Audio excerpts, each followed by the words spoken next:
네, 지금 선관위의 신뢰가 바닥을 치고 있는데요. 우리가 국민들께서 느끼는 선관위에 대한 신뢰를 제고하기 위해서 어떤 노력들을 했는지 좀 지켜보도록 하시죠. 선관위가 지금 쓰고 있는 투표지 분류기라는 기계 언제 최초 도입됐는지 전 위원장님이나 우리 위원장 직무대행님 아십니까? 저는 잘 모르겠습니다.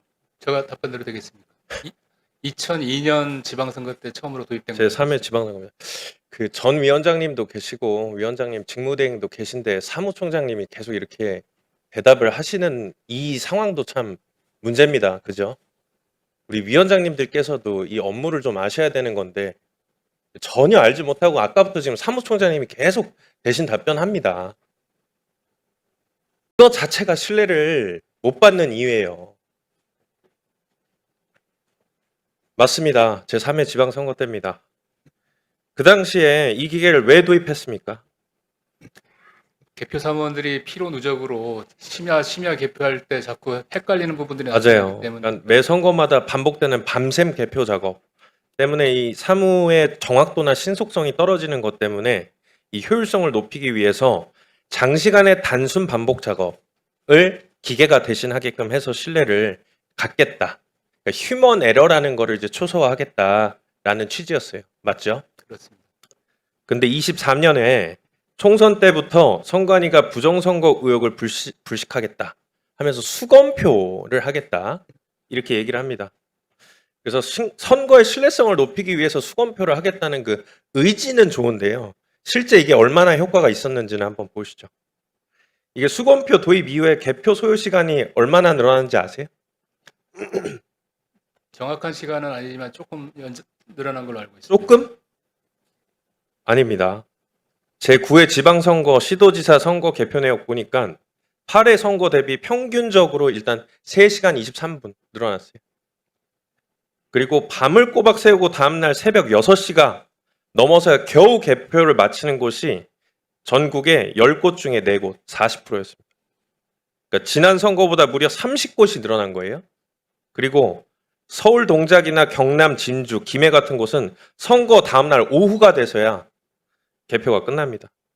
이 조금이라고 표현하기에는 무리가 있죠. 네. 그리고 개표 시간이 늘어나니까 당연히 소요되는 비용 또한 늘어납니다. 지난 선거보다 개표 비용만 그러니까 전체 76억 6천만 원, 76억 6천만 원. 그러니까 개표 비용은 33%가 늘어난 거예요. 저희가 아까 전에 말씀드렸죠. 22년 11월에 선관위가 직접 한국정당학회에서 발견한 용역 보고서 아까 제가 보여드렸죠. 여기에서 관주도 관봉원형 선거 모델은 이제 위기를 맞이했다 하면서 이렇게 얘기합니다. 일반 시민 중심의 선거 사무 거버넌스로 전환을 해야 된다. 수검표를 얘기하는 게 아니고요. 그 중에서도 공무원들에게 떠넘기지 말고 일반 유권자분들, 우리 국민분들이 직접 선거 사무원 인증 풀에 들어가 가지고 개표나 참관에 더 많이 참여를 해야 된다. 지금 4년 동안에 그 인증제, 시민 참여 풀 확대하는 데 노력하신 거 있으세요? 그 부분 잠시 말씀드리면 사실은 2022년 그 양대 선거를 치르면서 선관위에서는 지방 공무원보다는 일반인을 많이 투표나 개표 사무원으로 채용하려고 많이 했습니다. 실제로 데이터를 보시면 조금 더 일반인이 50% 이상 그 투개표 사무로 활동을 했었는데 그러다 네, 보니까 알겠습니다. 지금 이번 선거에 동원된 일반 시민 개표원은 지난번보다 1만 7천여 명 줄었습니다. 무슨 얘기를 하는 거예요, 지금? 그리고 그 부분을 공무원이나 교직원이 메꿉니다. 무려 5만 명, 4만 9천 명. 지난 선거보다 60%가 폭증을 한 거예요. 맞죠? 그 부분이 위원님 시간 잠시만 주시면 제가 끝나고 드릴게요. 네. 시간이 부족하니까. 그러니까 여기에서 일반 시민 풀을 넓혀가지고 국민들이 직접 참여하는 걸로 신뢰도를 높이라는 거예요. 그래서 선거 사무 업무 전문으로 하는 사람들이 아니면 선관위의 교육을 통해 가지고선 참여를 해라. 근데 26년 투표 및 개표 관리 교육 예산 4억 2천만 원 안 늘었죠? 그대로였습니다. 제가 정리를 해보면 선거 불신을 낮추려고 해야 할 것들, 일반 시민들의 개표와 참관 참여 확대, 그리고 인력 교육 강화, 그리고 하면 안 될 것들, 공무원 강제 독박 동원, 밤샘 수검표 강행, 그리고 교육 예산 실질적인 삭감 하지 말라는 거.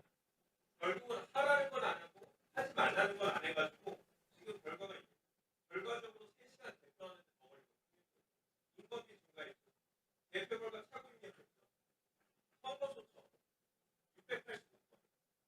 지금 가보면은 수검표 아까 전에 얘기했던 도입하고 나서 우리 의원실로 지금 선관위가 보낸 자료에 따르면은 원래 직전 지선에는 없었던 0개에 우리가 4개로 들었어요. 1개만 있어도 흔들리는 신뢰입니다. 맞죠? 맞죠? 그렇습니다. 하라는 거 하고 하지 말라는 거 하면은 되는 거예요. 지금 여기 답이 다 나와 있지 않습니까? 근데 내가 듣고 싶은 거, 먹고 싶은 것만 먹고 힘든 것들은 안 하는 것처럼 볼 수밖에 없어요. 그죠? 아까 우리 위원장님 직무대행님, 위천한 직무대행님 내가 안에 들어가 보니까 위기감이 느껴지더라. 다 좋아요. 근데 정작 들어가서 안 했지 않습니까? 그죠? 안에서 이 사태가 일어난 거예요. 그렇게 위기감을 느꼈으면 행동을 했어야죠. 지금 이번 건 다른 분들께서 지금 빨리 사퇴하는데 저는 좀 생각이 다릅니다. 일단 책임지고 해야 할 것들은 하시고 난 다음에 사퇴를 하시고 처벌을 받으시면 됩니다. 그리고 제가 듣기로는 직무대행님께서 그럴 의지가 있다고 생각이 들어요. 맞죠? 예. 반드시 이번만큼은 이미 나와 있는 답들, 내가 다 보이는데 안 보고 싶었던 답들, 이거 보고 바뀌어야 됩니다. 선관위. 맞죠? 예. 충 답변 좀 드려도 되겠습니까? 존경하는 김용만 의원이 말씀하신 내용 중에 그 수검표 제도 도입된 거는 2024년부터 개표 절차의 정확성을 더 공고히 하자 해서 한 단계를 추가를 시킨 겁니다. 사실은 이 부분도 저희들도 고민을 했습니다만은 다른 국회 쪽에서도 요청도 있고 해서 그 부분을 반영해서 실질적으로 개표 시간이 좀 늘어나더라도 개표 결과의 정확성을 높이자 그런 취지로 2024년부터 총선, 작년 대선, 원래 지방선거까지 순차적으로 지금 진행을 했던 거고요. 공무원 직원 부분은 잠시만. 수검표에 대해서 제가 아까 얘기했던 작년부터 도입을 했는데 네. 실질적인 효과가 있었냐 했는데 없었잖아요. 거꾸로였잖아요. 그죠? 저희 우리가 더 발생했다는 휴거 에러가. 맞죠? 무슨 얘기를 하는 거예요, 지금? 아니, 변명을 하실 거면은 제가 반박을 당하는 거, 제가 모르고 있던 거 잘못된 걸 얘기하셔야지 지금. 아니, 그래서 수검표를 도입하셔가지고 효과가 있었어요? 일반 유권자분들께서 저희 개표 절차를 보셨을 때 한 단계를 더 거치는 부분에 대해서 신뢰를 조금은 해주셨다고 저희들은 보고 있습니다. 근데 휴거 에러가 왜 0건이었던 게 4건으로 드러나요? 그리고 선거 소청이 왜 폭주합니까? 그렇게 자신 있으면 수검표가 그렇게 좋은 절차를 한 단계 더 넣은 건데. 수검표라는 게 투표 지불기를 아예 안 한다는 게 아니고요. 아니 그러니까 그거 한 거를 다시 전수한다는 거 아닙니까? 그렇습니다. 그걸로 하여금 지금 발생된 효과를 얘기하는 거 아니에요? 맞습니다. 그럼. 예.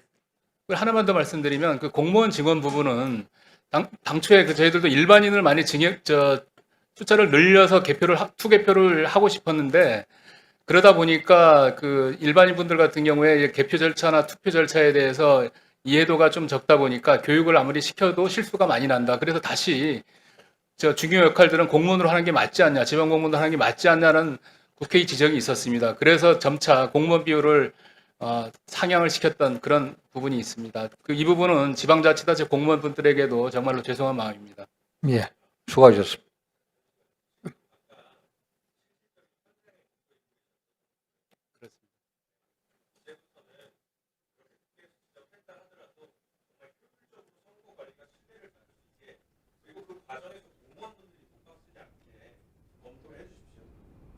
예, 수고하셨습니다.